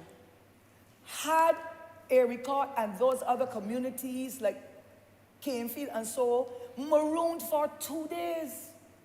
I am still waiting patiently for the MTW truck to come back. It came and spent 2.5 days, and down there is still in a mess. I would not want for those poor citizens to be marooned in case there has to be an ambulance or for a truck or anything to go in, cannot get in. Thanks to the disaster management people. They came, they cut down, they did what they had to do. Locals came and joined with them. But I don't want it to happen in the rainy season again. And it looks as though, Mr. Speaker, sometimes you have to be begging and begging and begging all the time. And it doesn't reach those people who matter sometimes at the top, that they can act with alacrity. And therefore, I am asking for my trees to get cut. My trees now, I'm saying my trees, but they belong to Sir Charles Williams. My trees. Because they're in the area close to where I live, and they are posing tremendous challenges. And I want for those agencies to come on board and lend the government the tools when those travesties occur. Because residents are in fear, they have to get to work, they have to do things to be able to survive. Nothing can go in, not even a water truck if the pipe is off. It really needs attention. I put that in because I want you, sir, to understand, and all others to understand how bad the situation is in the heart of Barbados. The heartbeats are slowing down. And I want the residents to feel more comfortable. I have tried and tried and tried. I've got one letter that a lady wrote one day. She sent it to the Prime Minister. I believe it's a lady. It was so well written too. Not that I'm saying that men can't write well, but the way it was written, it made me feel it was a lady. And I tried so hard to be able to find out who is the person that raised the issue, because I supported them. But you know what? Most people will send you a letter, Mr. Speaker, but you know they don't put a name.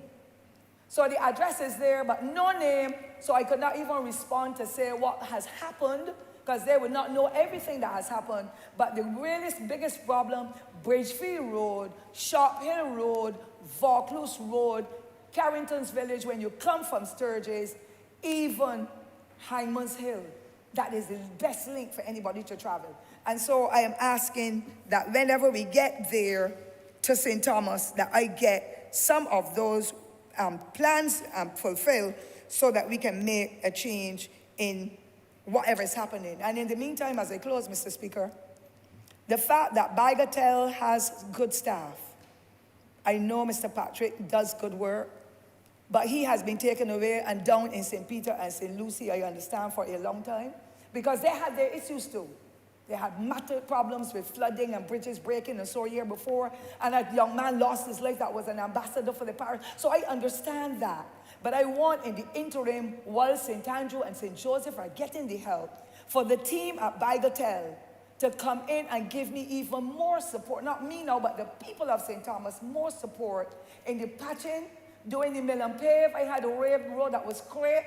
The material was taken down to the headquarters in town.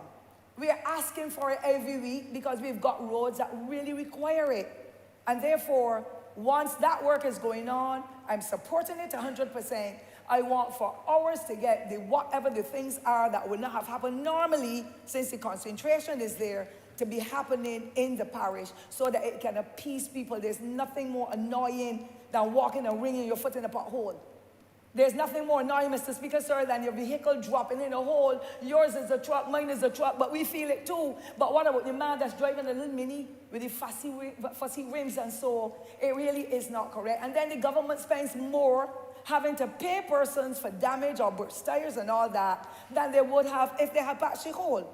And so I'm asking please for that. And finally, I said, I wish for the younger or the smaller companies that will be an integral part of this exercise in the Scotland district to be able to help with the generation of jobs for some of the men and women in the adjoining parishes who want to work, Mr. Speaker. If anybody had told me that so many young people would have wanted to work in the 360 project and in the one where the Ashteen, and everybody, I have more than 100 names, Mr. Speaker. If I have more than 100 names, you may have less because your constituency is twice as small as mine. Because I have just about 11,000 people who can vote. And therefore, the young people, including women, they want to work. They need that opportunity. They may have lost out on education, or many of them have their pride. They have a little certificate or two, but because there's nothing else, they don't have the skills, they want work. And they're reading the road, and when you see them reading, Mr. Speaker, when you see them leave, you don't even know that they were reading the road. Because in my time when we had to go in the land that my mother was renting from the plantation, I had to read and so on. We had on a long sleeve shirt and a pop-down old pants, and sometimes are barefooted and two old shoes. Now the young people, when you see them ready to leave the work, and they're right, hold up their head with pride. It is not what you do. It is the way how you do it and how you spend what you earn from doing that kind of work. My girls are wearing their nails and their eyelashes, and they have their tattoos exposed when they're leaving the job. On the job, long sleeve shirt, a mask on the face, a straw hat. So there's pride in what they're doing. And I know that once this project starts, employment should be generated. And I pray that Barbadians will get it. And I want the Honourable Minister to make it clear to the country. This is not some project like someone knew before, where you're hearing 60% Chinese and then the rest Bajans and all kinds of challenges. I want for Barbadians who are unemployed or Barbadians who are skillful enough with the openings that will come, that Barbadians will get the employment so that they can empower their families, that they can improve themselves, they can do courses in the evening, they do it online, and so on, to be able to rise to the next level. That's how most of us will develop. We came along, we saw the poverty, we did go to school, we had to finish school early, some of us, but we made sure that on evenings, we went to some place of learning to be able to improve the quality, or some place of training to improve the quality of our qualifications. And so I'm pleading that that will happen. So, Mr. Minister, I'm hoping that he'll be able to give me an answer, or Madam Minister, please, so that we know for sure there will be openings out there, and whatever is happening will be complemented by the project where the gabions are being made for the last couple of months. I'm sure of that, I'm aware of that. The gabions will help. Right in Carrington's village, there are gabions that were put there on the left-hand side, right opposite where it is cracking now in that massive way. And that was done when none other than L.B. Brathwaite was the Minister of Public Works. So you know, Mr. Speaker, how long that would have been in existence, and it is still there holding by Mrs. Royce over in Carrington's village. So the gabions do work. And I know that the planting of the trees by the NCC worker, planting of the lemongrass and the guinea grass or whatever grasses there are to hold up the hedgerows, they will help to stabilize what is happening when it comes to the drainage of the road and making sure that our roads are safe and useful to be able to get us to travel through and to and fro without the danger that we sometimes move.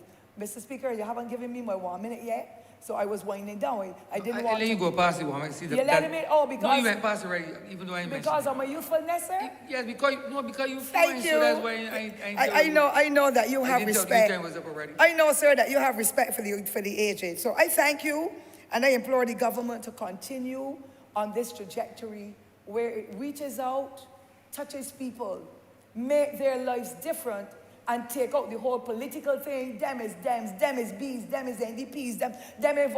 No, we are here as one people, one nation, and we have pledged in our manifestos. We have pledged all the years we are going to work with Barbadians to improve the quality of their lives, and I'm seeing it permeating in all of the ministries across the island. Whether we have challenges with implementation, I know sometimes that will happen, but at the end of the day, it's one Barbados, one nation, and we must continue to work together to ensure that everybody gets a piece of the cake and that people are happy, safe, and well wherever they are on this little 166 square kilometers, square miles. I'm so excited, making Barbados bigger. This 166 square miles, I want for us to continue to adhere to the regulations, to continue to be prudent with how the government's money is spent, as we are with our own, and to ensure that at the end of it all, service is extended to everybody wherever they are on this island, because, as I say, one people, one nation. Thank you, Mr. Speaker. Honourable Leader, Government Business. Thank you, Mr. Speaker. I beg to move the suspension of the House until 2:30 p.m. The question is that this Honourable Chairman be suspended until 2:30 p.m. All of the honourable members in favour, please say aye. Those against, please say no. We think the ayes have it. This Honourable Chairman stands suspended until 2:30 p.m.